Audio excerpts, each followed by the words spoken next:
Hello दोस्तों, information अर्जन की new video में आपका स्वागत है। आज की इस वीडियो में हम लोग पिवट टेबल स्लाइसर के बारे में जानेंगे। तो इस वीडियो में हम लोग टोटल 10 टॉपिक कवर करने वाले हैं। तो अगर आप इन सारे टॉपिक को बिना स्किप किए हुए लास्ट तक अगर देखते हैं तो आप पिवट टेबल में मास्टर बन जाएंगे। पहला टॉपिक में कवर करेंगे पिवट टेबल स्लाइसर क्या होता है। दूसरे टॉपिक में पिवट टेबल में कैसे स्लाइसर को इंसर्ट करते हैं। तीसरा टॉपिक होगा कि पिवट टेबल से कैसे स्लाइसर को रिमूव या डिलीट करते हैं। पांचवें टॉपिक में हम लोग स्लाइसर वर्सेस रिपोर्ट फिल्टर के बारे में जानेंगे। और छठे टॉपिक में हम लोग देखेंगे कि स्लाइसर पे कैसे डिफरेंट तरीके से फिल्टर को अप्लाई किया जाता है। सातवें टॉपिक में स्लाइसर को कैसे फॉर्मेटिंग करते हैं वो देखेंगे। आठवें टॉपिक में देखेंगे कि मल्टीपल पिवट टेबल को कैसे एक सिंगल स्लाइसर से कनेक्ट करते हैं। नौवें टॉपिक में देखेंगे कि पिवट टेबल को कैसे हम लोग लॉक करते हैं लेकिन फिर भी स्लाइसर काम करेगा। और लास्ट का 10वां टॉपिक में देखेंगे पिवट टेबल चार्ट कैसे बनाते हैं यूजिंग स्लाइसर। तो आपसे रिक्वेस्ट है कि विदाउट स्किप किए इस वीडियो को पूरा शुरू से अंत तक देखें, क्योंकि ये वीडियो बहुत ही इंफॉर्मेटिव होने वाले हैं। क्योंकि इस वीडियो में मैं एक एक करके हर एक डिटेल्स के बारे में चर्चा करने वाला हूँ। तो चलिए वीडियो को शुरू करते हैं विदाउट डिले।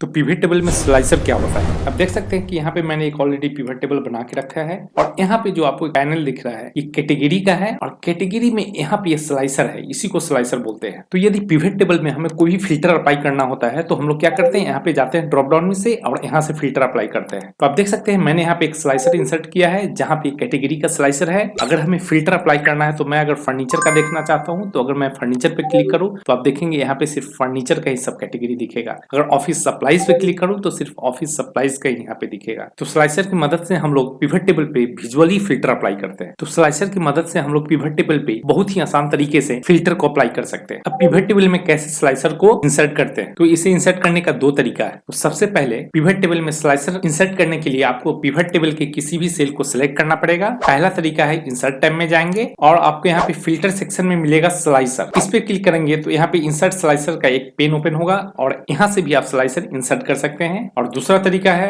आप पिवट टेबल के किसी भी सेल में सिलेक्ट करके आप जाएंगे पिवट टेबल एनालाइज के जो मेनू बार है वहां पे जाएंगे। यहाँ पे आपको फिल्टर वाले ऑप्शन में मिलेगा इंसर्ट स्लाइसर। तो दोनों जगह से एक ही काम होगा। तो मैं जा रहा हूँ इंसर्ट स्लाइसर में। आप देखेंगे यहाँ पे इतने सारे फील्ड है। ये फील्ड जो आपके डेटाबेस में जितने भी सारे फील्ड अवेलेबल है वो सारा फील्ड आपको यहाँ पे दिखेगा। तो आप अपनी रिक्वायरमेंट के हिसाब से जिस फील्ड पे आपको फिल्टर अप्लाई करना है उस फील्ड को यहाँ पे सिलेक्ट कर सकते हैं। आप एक फील्ड पे भी अप्लाई कर सकते हैं और मल्टीपल फील्ड को भी सिलेक्ट कर सकते हैं। तो सबसे पहले मैं यहाँ पे ले रहा हूँ कैटेगरी। तो कैटेगरी को मैंने चेक किया और मैं इसे कर दे रहा हूँ ओके। तो आप देखेंगे कि यहाँ पे ये कैटेगरी का एक स्लाइसर इंसर्ट हो चुका है। अब स्लाइसर को डिलीट कैसे करते हैं या फिर रिमूव कैसे करते हैं, तो इसका भी दो तरीका है। पहला तरीका है आप स्लाइसर पे राइट क्लिक करें और नीचे में आप जाएंगे यहाँ पे तो आपको मिलेगा ऑप्शन रिमूव कैटेगरी। क्योंकि मैंने कैटेगरी पे ये फिल्टर अप्लाई किया था तो ये कैटेगरी आया है। अगर मैं यहाँ से इसे क्लिक करता हूँ तो आप देखेंगे कि यहाँ पे जो भी स्लाइसर इंसर्ट हुआ था वो डिलीट हो चुका है। दूसरा तरीका है स्लाइसर को सिलेक्ट करें, अपने कीबोर्ड के डिलीट बटन को प्रेस करेंगे तो यहाँ से स्लाइसर डिलीट हो जाएगा। अब अगले टॉपिक की बात करें तो मल्टीपल स्लाइसर को कैसे पिवट टेबल में इंसर्ट करते हैं।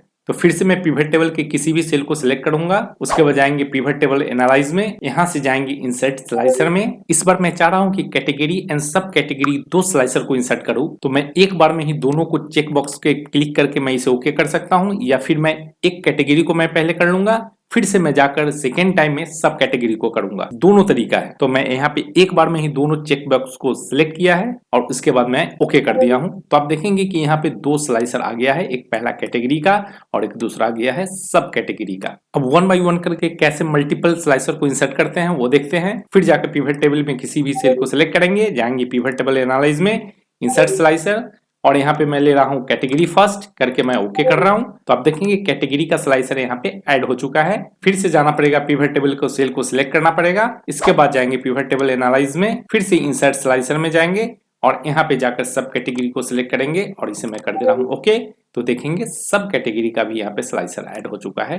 तो ये दो तरीका है मल्टीपल स्लाइसर को इंसर्ट करने का। अब अगले टॉपिक की बात करें तो स्लाइसर वर्सेस रिपोर्ट फिल्टर। तो रिपोर्ट फिल्टर में हम लोग क्या करते हैं, पिवट टेबल के ऊपर में जाकर यहाँ पे हम लोग फिल्टर को अप्लाई करते हैं जो कि फिक्स्ड होता है। कहने का मतलब है कि वो जो फिल्टर है वो कोई एक फिक्स सेल में है जिसे हम लोग मूव नहीं कर सकते, और जो रिपोर्ट फिल्टर होता है वो ज्यादा यूजर फ्रेंडली नहीं होता है। अगर स्लाइसर की बात करें तो स्लाइसर को कहीं भी मूव करके इसे अपने हिसाब से एडजस्ट कर सकते हैं और स्लाइसर यूजर फ्रेंडली भी होता है। स्लाइसर की मदद से हम लोग पिवट टेबल पे बहुत ही आसान तरीके से फिल्टर को अप्लाई कर सकते हैं। अगले टॉपिक की बात करें तो स्लाइसर पे कैसे डिफरेंट तरीके से हम लोग फिल्टर को अप्लाई करते हैं।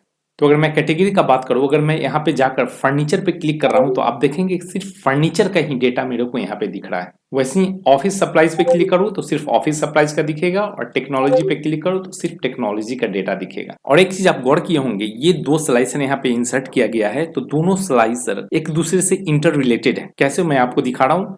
अगर मैं फर्नीचर पे क्लिक कर रहा हूं तो आप देखेंगे फर्नीचर रिलेटेड जो भी सब कैटेगरी है वही सिर्फ एक्टिव है यहाँ पे, और दूसरे कैटेगरी का आइटम यहाँ पे डिसेबल है। अगर मैं ऑफिस सप्लाईज पे क्लिक करूं, नीचे की तरफ में मैं स्क्रॉल करके जा रहा हूं तो देखेंगे कि ये बाकी का डिसेबल हो चुका है। तो जब भी हम लोग मल्टीपल स्लाइसर को इंसर्ट करते हैं तो वो एक दूसरे से इंटर रिलेटेड होता है। अगर हमें मल्टीपल आइटम को सिलेक्ट करना है तो हम लोग लेफ्ट माउस बटन क्लिक करके उसे नीचे की तरफ में ड्रैग करेंगे तो आप देखेंगे कि यहाँ पे ये सिलेक्ट हो चुका है। अगर फिल्टर को यहाँ से रिमूव करना है तो आपको कॉर्नर पे यहाँ पे दिखेगा ये रेड कलर का फिल्टर, इस पे जाकर क्लिक करेंगे तो ये क्लियर फिल्टर हो जाएगा। शिफ्ट बटन के साथ में भी हम लोग यहाँ पे फिल्टर अप्लाई कर सकते हैं। तो आप कीबोर्ड से शिफ्ट बटन को प्रेस करेंगे और जो भी आपको यहाँ पे लेना है आइटम उसको सिलेक्ट करेंगे तो शिफ्ट के साथ में ये सारा सिलेक्ट हो जाएगा। अगर हमें कंटिन्यू पैटर्न में नहीं सिलेक्ट करना है तो उसके लिए हम लोग कंट्रोल बटन का यूज करेंगे। कंट्रोल बटन के साथ में जाकर हम किसी भी आइटम को सिलेक्ट करेंगे। मैंने एसेसरीज को सिलेक्ट किया, फिर मैं आर्ट को सिलेक्ट कर रहा हूँ, फिर मैं चेयर्स को सिलेक्ट कर रहा हूँ। तो कंट्रोल बटन की सहायता से हम लोग अलग अलग आइटम को सिलेक्ट कर सकते हैं। अब यहाँ पे आप देख सकते हैं मैंने सब कैटेगरी पे भी फिल्टर अप्लाई किया है, उसके बाद मैं जाकर कैटेगरी पे भी फिल्टर अप्लाई कर रहा हूँ। तो ये दोनों ही स्लाइसर में फिल्टर अप्लाई हो चुका है। अब देख सकते हैं कॉर्नर पे रेड साइन आ गया है, मतलब इसमें फिल्टर अप्लाई है, इसमें भी फिल्टर अप्लाई है। तो यहाँ से फिल्टर अप्लाई कैसे हटाएंगे, अगर मैं यहाँ से जाकर क्लियर फिल्टर कर दूं तो फिल्टर हट जाएगा। तो यहाँ पे देख सकते हैं ग्रे आउट हो गया है, तो इसका मतलब है कि यहाँ पे कोई भी फिल्टर अप्लाई नहीं है। अगर उसी सब कैटेगरी का बात करें तो यहाँ पे ये रेड साइन है, इसका मतलब यहाँ पे फिल्टर अप्लाई है। तो फिल्टर को रिमूव करना है तो मैनुअली एक एक करके भी रिमूव कर सकते हैं, और एक बार में अगर सारे फिल्टर को रिमूव करना है मल्टीपल स्लाइसर से तो उसके लिए हम लोग जाएंगे डेटा टैब में। डेटा टैब में जाने पे यहाँ पे आपको मिलेगा क्लियर फिल्टर का ऑप्शन, उस पर क्लिक करेंगे तो जितना भी स्लाइसर आपके पास में है वो सारे स्लाइसर से फिल्टर रिमूव हो जाएगा एक बार में। अगला टॉपिक है कि स्लाइसर को फॉर्मेटिंग कैसे करते हैं। तो जो भी स्लाइसर को फॉर्मेट करना है उसको पहले सिलेक्ट करना होगा। सिलेक्ट करने से आप देखेंगे कि यहाँ पे ये स्लाइसर का ये ऑप्शन इनेबल हो जा रहा है।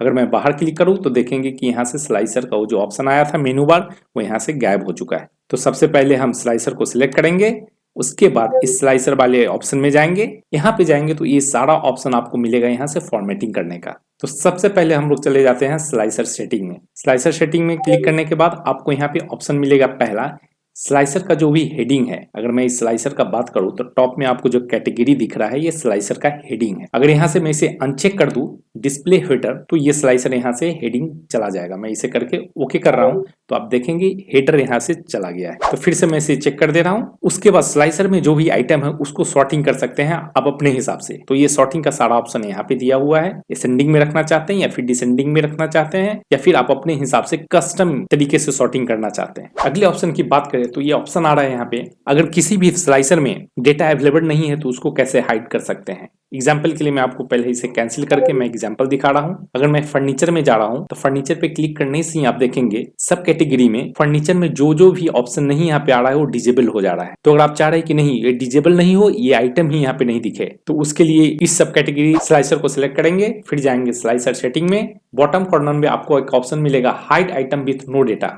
मैं इसे चेक कर दिया हूं और इसे मैं कर दे रहा हूं ओके। तो आप देखेंगे कि यहाँ पे जो भी नीचे डिजेबल आइटम था वो सारा यहाँ से रिमूव हो चुका है। अगर मैं ऑफिस सप्लाईज में जाऊं तो जो जो सिर्फ ऑफिस सप्लाईज में है वही दिखेगा, बाकी का रिमूव हो चुका है। टेक्नोलॉजी में जाओ तो सिर्फ टेक्नोलॉजी का दिख रहा है। स्लाइसर के सेटिंग में हम लोग दूसरे तरीके से भी जा सकते हैं। उसके लिए स्लाइसर को सिलेक्ट करेंगे, फिर राइट क्लिक करेंगे, नीचे में आपको ऑप्शन मिलेगा यहाँ पे स्लाइसर सेटिंग, उस पर क्लिक करेंगे तो वही ऑप्शन आपके पास यहाँ पे आएगा। हेडर को मैंने जो यहाँ से अनचेक किया था उसको मैं फिर से चेक कर दे रहा हूँ और मैं ओके बटन पे क्लिक कर रहा हूँ। आप देख सकते हैं यहाँ पे कैटेगरी हेडर यहाँ पे आ चुका है। अब अगर स्लाइसर का कलर फॉर्मेटिंग की बात करें उसके लिए स्लाइसर को सिलेक्ट करेंगे, स्लाइसर्स में जाएंगे, यहाँ पे आपको स्लाइसर स्टाइल का ऑप्शन मिलेगा। यहाँ से सारा ये प्री डिफाइंड यहाँ पे फॉर्मेटिंग किया हुआ है कलर। आप अपने हिसाब से यहाँ से कोई भी स्टाइल को सिलेक्ट कर सकते हैं। तो मैं आपको दिखाने के लिए मैंने ये वाला स्टाइल लिया और मैं इसे ओके कर दे रहा हूँ। तो देखेंगे यहाँ पे स्लाइसर का कलर चेंज हो चुका है। अगर आपके पास मल्टीपल स्लाइसर है तो एक एक करके फॉर्मेट करने में काफी टाइम लगेगा। तो उसके लिए शॉर्टकट तरीका है, आपके पास जितना भी स्लाइसर है उसे एक बार में सिलेक्ट कर ले कंट्रोल बटन के साथ में, फिर जो भी फॉर्मेटिंग जो भी सेटिंग अप्लाई करना है एक बार में आप अप्लाई कर सकते हैं। तो मैंने दोनों स्लाइसर को सिलेक्ट कर लिया है। उसके बाद मैं जा रहा हूँ ये स्टाइल ऑप्शन में और यहाँ से जाकर मैं इसे सिलेक्ट कर ले रहा हूँ। तो आप देखेंगे कि एक बार में ही यहाँ पे दोनों में फॉर्मेटिंग अप्लाई हो चुका है। अब स्लाइसर्स का मल्टीपल कॉलम की बात करें तो अगर हम सब कैटेगरी को यहाँ पे देखें तो सब कैटेगरी का जो भी आइटम है आप देख सकते हैं एक बार में यहाँ पे नहीं दिख रहा है। एक बार मैं पहले यहाँ से क्लियर फिल्टर कर दूं तो आप देखेंगे सब कैटेगरी में यहाँ पे कितना सारा आइटम है जो कि नीचे हाइड हो गया है और इसे बार बार नीचे करके स्क्रॉल करना पड़ रहा है। तो कुछ ऑप्शन ऐसा हो सकता है कि एक बार में जितना भी आइटम हो एक बार में दिखे, हमें स्क्रॉल करना नहीं पड़े। तो उसके लिए ऑप्शन आता है कॉलम्स करके। तो मैंने इस स्लाइसर को सिलेक्ट किया है। उसके बाद जा रहे हैं स्लाइसर वाले ऑप्शन में। यहाँ पे आपको बटन वाले ऑप्शन में मिलेगा कॉलम। इस स्लाइसर में आप कितना कॉलम चाहते हैं तो यहाँ पे 1 है बाय डिफॉल्ट, इससे मैं इंक्रीज कर दे रहा हूँ। अब बटन के साथ में आप इसे मैनुअली भी यहाँ पे टाइप कर सकते हैं। तो मैंने जैसे ही 2 किया तो आप देखेंगे कि यहाँ पे 2 कॉलम बन चुका है। अगर मैं यहाँ पे 3 कर दूं तो आप देखेंगे यहाँ पे 3 कॉलम बन चुका है। तो जितना भी कॉलम का रिक्वायरमेंट है आप अपने हिसाब से यहाँ पे डाल सकते हैं। वैसे ही स्लाइसर में जितना भी बटन है उसका हाइट एंड विड्थ को आप यहाँ से एडजस्ट कर सकते हैं। अगर अप एरो पे क्लिक करेंगे तो ये साइज इंक्रीज होगा और डाउन एरो पे क्लिक करेंगे तो साइज डिक्रीज होगा। तो मैं अभी के लिए सिर्फ 2 कॉलम रहने दे रहा हूँ। तो मैं इसे नीचे वाले एरो पे क्लिक कर रहा हूँ। 2 कॉलम मैंने यहाँ पे स्लाइसर्स में बना दिया है। तो ये था स्लाइसर बटन का फॉर्मेटिंग करना। अगर स्लाइसर्स के हाइट एंड विड्थ को अगर एडजस्ट करना है तो आप ये वाले ऑप्शन में जाकर यहाँ से हाइट एंड विड्थ को एडजस्ट कर सकते हैं। और दूसरा तरीका है आप स्लाइसर को सिलेक्ट करेंगे और ये जो कॉर्नर है यहाँ पे आकर इसे आप अपने हिसाब से एडजस्ट बड़ा या छोटा कर सकते हैं। तो अब अगर मैं यहाँ पे फर्नीचर में जाकर सिलेक्ट करूँ तो आप देखेंगे फर्नीचर का सिर्फ दिख रहा है। और मैं क्लियर ऑल कर दूं तो जितना भी था यहाँ पे वो सारा एक बार में हमें दिख रहा है। स्क्रॉल करने का यहाँ कोई भी आवश्यकता नहीं। अब अगले टॉपिक की बात करें तो मल्टीपल पिवट टेबल में स्लाइसर्स को कैसे कनेक्ट करते हैं। तो अभी मैंने जो 2 स्लाइसर यहाँ पे इंसर्ट किया है ये 2 स्लाइसर इस पिवट टेबल से कनेक्टेड है। अगर इसी पिवट टेबल को मैं यहाँ से कॉपी कर लूं और मैं नीचे जाकर यहाँ पे मैंने पेस्ट कर दिया और मैं इसे बना दे रहा हूँ रीजन वाइज बना दिया मैंने। यहाँ पे मैं इसे ड्रैग करके थोड़ा ऊपर में ला दे रहा हूँ। तो इस सेम पिवट टेबल को मैंने कॉपी करके यहाँ पे पेस्ट किया है। तो ये दोनों स्लाइसर इस पिवट टेबल से कनेक्टेड है क्योंकि मैंने यहाँ से इसे कॉपी पेस्ट किया था। अगर मैं इसे दिखाऊं आपको, मैं फर्नीचर पे क्लिक कर रहा हूँ तो देखेंगे कि यहाँ पे भी ये अप्लाई हो रहा है। ऑफिस सप्लाईज पे क्लिक करूँ तो ये ऑफिस सप्लाईज पे हो रहा है। आर्ट पे क्लिक करूँ तो ये आर्ट पे हो रहा है। ये दोनों पिवट टेबल इन दोनों स्लाइसर से कनेक्टेड है। एक बार के लिए मैं डेटा में जाकर इन सारे फिल्टर को यहाँ से मैं क्लियर कर दे रहा हूँ। लेकिन वहीं पे अगर हम नए तरीके से कोई पिवट टेबल बनाए तो जो पहले से स्लाइसर इंसर्ट किया गया है वो वहां पे कनेक्टेड नहीं होगा। चलिए मैं करके दिखा रहा हूँ। तो उसके लिए मैं एक नया पिवट टेबल बना रहा हूँ। मैं ऑर्डर शीट में डेटा को सिलेक्ट किया, insert pivot table from range existing workbook पे मैंने क्लिक किया, लोकेशन मैंने डाल दिया, पिवट का जहां पे मैं दिखा रहा हूँ मैंने नीचे से सिलेक्ट किया और मैं यहाँ पे जाकर इसे ओके कर दे रहा हूँ। तो मैं सेम रीजन वाइज यहाँ पे पिवट टेबल बना रहा हूँ। तो आप देख सकते हैं यहाँ पे मैं एक नया पिवट टेबल बनाया है सेम ऊपर के जैसा ही। दोनों का अगर ग्रैंड टोटल की बात करें तो दोनों का ग्रैंड टोटल सेम है। अब मैं यहाँ पे जाकर स्लाइसर्स में जाकर मैं फिल्टर अप्लाई कर रहा हूँ। तो देख रहा हूँ कि ये न्यू वाली पिवट टेबल में ये फिल्टर अप्लाई हो रहा है या नहीं। तो मैं कैटेगरी में जाकर फर्नीचर को मैं सिलेक्ट कर रहा हूं। तो आप देखेंगे कि यहाँ पे ये फिल्टर अप्लाई हो गया है। दोनों का यहाँ पे अमाउंट सेम है, पहले वाले पिवट का और ये पिवट का, लेकिन यहाँ पे इसका अमाउंट सेम नहीं है। इसका मतलब हुआ ये 2 स्लाइसर न्यू वाले पिवट टेबल से कनेक्टेड नहीं है। तो चलिए मैं आपको दिखा रहा हूँ कि कैसे स्लाइसर्स को मल्टीपल पिवट टेबल से कनेक्ट करते हैं। उसके लिए सबसे पहले मैंने स्लाइसर को सिलेक्ट कर लिया। उसके बाद जाएंगे स्लाइसर वाले ऑप्शन में। यहाँ पे आपको एक ऑप्शन मिलेगा रिपोर्ट कनेक्शंस, उस पर क्लिक करेंगे तो यहाँ पे वो जितना भी आपके वर्कबुक में पिवट टेबल है वो सारा ऑप्शन यहाँ पे दिख रहा है। तो मैंने लास्ट का जो पिवट टेबल बनाया है पिवट टेबल 8, मैं उसको भी यहाँ से मैं चेक कर दे रहा हूँ और मैं इसे कर दे रहा हूँ ओके। और फिर मैं जाकर यहाँ पे अब फिल्टर अप्लाई कर रहा हूँ कैटेगरी में। तो अगर मैं फर्नीचर पे क्लिक कर रहा हूँ तो देखेंगे इस बार दोनों का अमाउंट सेम है। इसका मतलब है कैटेगरी स्लाइसर का कनेक्शन न्यू वाली पिवट टेबल से भी हो चुका है। अगर मैं जाकर सब कैटेगरी पे यहाँ पे जाकर मैं अप्लाई करूँ फिल्टर तो देखते हैं क्या होता है। अगर मैं चेयर पे क्लिक करूँ, चेयर का फिल्टर अप्लाई करने से आप देखेंगे इसका अमाउंट और इसका अमाउंट दोनों का सेम नहीं है। तो मैंने अभी क्या किया था, मैंने सिर्फ कैटेगरी स्लाइसर्स को कनेक्ट किया था न्यू वाली पिवट टेबल से। तो सेम इसी तरीका से हमें सब कैटेगरी को भी करना होगा। तो फिर हम जाएंगे सब कैटेगरी को सिलेक्ट करेंगे, स्लाइसर ऑप्शन में जाएंगे, यहाँ पे रिपोर्ट कनेक्शंस में जाएंगे और फिर से मेरा जो पिवट टेबल 8 है उसको मैं यहाँ से सिलेक्ट कर रहा हूँ और मैं इसे ओके कर दे रहा हूँ। और एक बार में मैंने सारा फिल्टर यहाँ से हटा दिया। अब यहाँ पे मैं आर्ट पे क्लिक कर रहा हूँ तो इस बार देखेंगे ये दोनों का अमाउंट सेम है। इसका मतलब है ये सब कैटेगरी स्लाइसर से भी न्यू पिवट टेबल का कनेक्शन हो चुका है। अब अगले टॉपिक की बात करें तो पिवट टेबल को लॉक कैसे करते हैं। तो आपके दिमाग में क्वेश्चन आ रहा हो कि पिवट टेबल को लॉक ही क्यों करें। तो एग्जांपल के लिए आपने कुछ एक ऐसा डैशबोर्ड बनाया है और आप चाह रहे हैं कि जो भी एंड यूजर है वो स्लाइसर्स का तो यूज कर पाए लेकिन पिवट टेबल में कुछ भी चेंज नहीं कर पाए। तो उसके लिए आप पिवट टेबल को लॉक कर देंगे, तो जो भी एंड यूजर है वो पिवट टेबल में कुछ भी चेंज नहीं कर पाएगा लेकिन वो स्लाइसर्स को यूज कर सकता है। चलिए देखते हैं इसे कैसे करते हैं। तो उसके लिए आपके पास जितना भी स्लाइसर है उसको एक बार में कंट्रोल के साथ में सिलेक्ट करना पड़ेगा, फिर राइट क्लिक करेंगे और यहाँ से जाएंगे साइज एंड प्रॉपर्टीज में। फिर यहाँ पे ऑप्शन आपको मिलेगा एक लॉक्ड का, इसे अनचेक कर दे। उसके बाद एक्सेल के रिव्यू वाले मेनू में जाए, यहाँ पे जाए प्रोटेक्ट शीट में। उसके बाद यहाँ जो पहला ऑप्शन आ रहा है सिलेक्ट लॉक्ड सेल, इसको अनचेक कर दे और नीचे की तरफ में जाएंगे और यहाँ पे आपको ऑप्शन दिखेगा use pivot table and pivot chart, इसको चेक कर दे और जो भी आपको पासवर्ड देना है आप यहाँ पे पासवर्ड डाल दे, इसे कर दे ओके। फिर से आपको कंफर्म पासवर्ड देना पड़ेगा तो उसे डाल दे और इसे कर दे ओके। अब चलिए देखते हैं पिवट टेबल में कोई कुछ कर पा रहा है या नहीं। मैं अगर पिवट टेबल को यहाँ से सिलेक्ट कर रहा हूँ तो देखिए पिवट टेबल को सिलेक्ट नहीं कर पा रहा है कोई भी। अगर मैं जाकर स्लाइसर्स में फिल्टर अप्लाई करूँ तो देखेंगे यहाँ पे फिल्टर अप्लाई हो रहा है। तो इससे क्या होगा, कोई भी डैशबोर्ड बनाकर आप किसी यूजर को देते हैं तो वो पिवट टेबल या पिवट चार्ट में कुछ भी चेंज नहीं कर पाएगा लेकिन वो स्लाइसर्स को यूज कर पाएगा। तो अगले टॉपिक की बात करें कि पिवट टेबल में स्लाइसर को कैसे इंसर्ट करते हैं। तो आप देख सकते हैं कि मैंने ऑलरेडी यहाँ पे एक बना कर रखा है सैंपल। अगर मैं इस चार्ट पे जाकर मैं ईस्ट को सिलेक्ट कर रहा हूँ तो ईस्ट का दिख रहा है, साउथ का दिख रहा है, वेस्ट का दिख रहा है। तो चलिए देखते हैं कैसे इसे बनाते हैं। तो उसके लिए मैं जा रहा हूँ रॉ डेटा में, यहाँ पे जाएंगे इंसर्ट वाले ऑप्शन में, फिर आपको यहाँ पे मिलेगा पिवट चार्ट का ऑप्शन, इस पे क्लिक करेंगे और मैं यहाँ पे क्लिक कर रहा हूँ पिवट चार्ट और इसे मैं कर दे रहा हूँ ओके। यहाँ पे फॉर्मेट चार्ट एरिया ओपन हुआ है, मैं इसे क्लोज कर दे रहा हूँ और मैं यहाँ पे सब कैटेगरी बाई चार्ट बनाना चाह रहा हूँ। तो मैं नीचे जाकर सब कैटेगरी को मैं एक्सेस में डाल दिया और सेल्स को मैंने वैल्यू में डाल दिया।